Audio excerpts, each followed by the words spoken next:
Second இல்ல first one homework பண்ணிருக்காங்க. Sir first one homework, third one homework பண்ணிரு. Okay sir. செகண்டும் fourth இப்ப போட போறோம். இதுல நான் எது போட்டோம், இது நீ எது போடுற, இல்ல ரெண்டுமே நீயே இப்ப போட்டு எனக்கு சொல்றியா? ரெண்டுல ஏதோ ஒரு ஐடியா கொடுத்தீங்கன்னா நான் அதுக்கு தகுந்த மாதிரி ஃபாலோ பண்ணிக்கிறேன். சார் ஃபர்ஸ்ட் நீங்க போடுங்க, செகண்ட் ஃபர்ஸ்டும் தேர்டும் ஹோம்ஒர்க். சார் செகண்ட் தேர்டும் இப்ப போட போறோம். இப்ப ரெண்டுமே நீ போடுறியா இல்ல நான் ஒண்ணு போட்டுறதா? ஒன் போடுங்க, ஃபோர்த் ஒன் நான். தேர்ட் ஒன் செகண்ட் ஒன் நான் போட்டு தேர்ட் ஒன் ஃபோர்த் ஒன் நீ போடுறியா? சரி ஓகே. உனக்கு இது ட்ரிகனாமெட்ரி ஃபார்முலா தெரியும் நினைக்கிறேன். அதுக்கு தகுந்த மாதிரி யூஸ் பண்ணி பண்ணிக்கோ. செகண்ட் ஒன் நான் கம்ப்ளீட் பண்றேன் பார்த்துக்கோ. சரியாம்மா?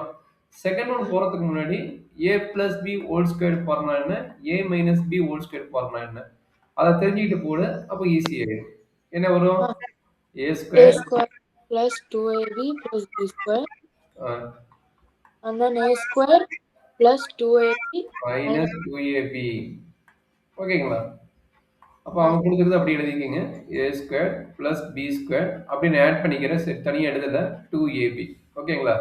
கரஸ்பாண்டிங் எலிமெண்ட் ஆட் பண்ணணும். கரஸ்பாண்டிங் எலிமெண்ட் ஆட் பண்ணிருங்க. சரிங்களா?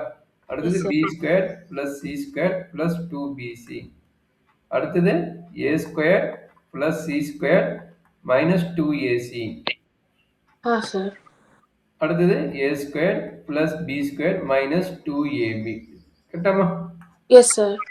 அப்ப இந்த டேம் எப்படி எழுதலாம்? நான் மேல இருக்கிற ஃபார்முலா கொடுத்த ஐடியா வச்சு எழுதுனா, ஃபர்ஸ்ட் டேம் வந்து a plus b the whole square, second dam வந்து p plus c the whole square, third dam வந்து a minus c the whole square, fourth dam a minus b the whole square.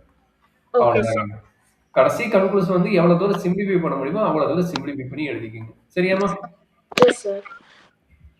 Okay. Fourth one வந்து trigonometry formula தெரியும் நினைக்கிறேன். போட்டு complete பண்ணிட்டு எனக்கு update பண்ணுங்க. Okay sir.